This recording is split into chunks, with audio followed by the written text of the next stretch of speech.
overwhelming sa akin to na nandito ako. Maraming salamat po, and I hope to see you sa March.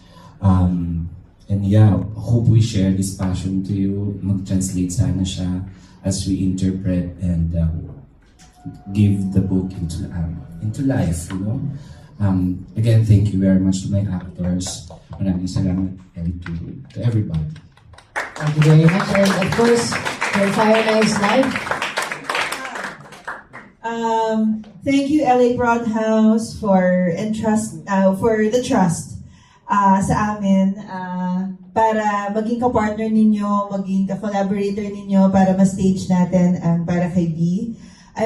We're very excited na ito yung pangalawa naming play at it really aligns with what Fire Nice is all about as well. So we're all about putting the unseen stories in the forefront, championing stories na normally hindi natin napapag-usapan.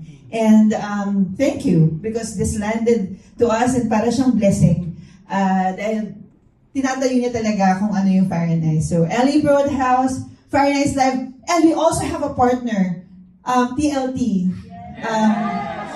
Si Voltaire. So ito talaga mga reunion to ng mga magkakasama sa teatro na naniniwala sa isang vision at ini-inspire ng magkakasamang passion. So, thank you everyone. Napakalaking bagay po na nandito ko ninyo.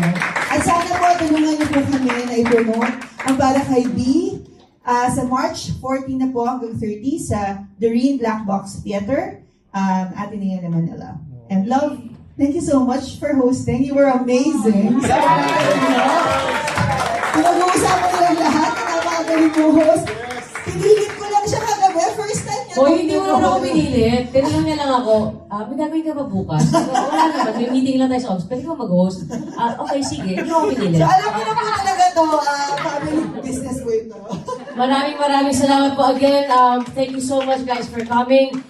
Tandaan po natin, Para Kay B will run from March 14 to March 30th, 2025 at the Doreen Black Box Theater, Ateneo de Manila, brought to you by LA Broadhouse with Fire Nice Live in partnership with Tunog at Liwanag sa Teatro.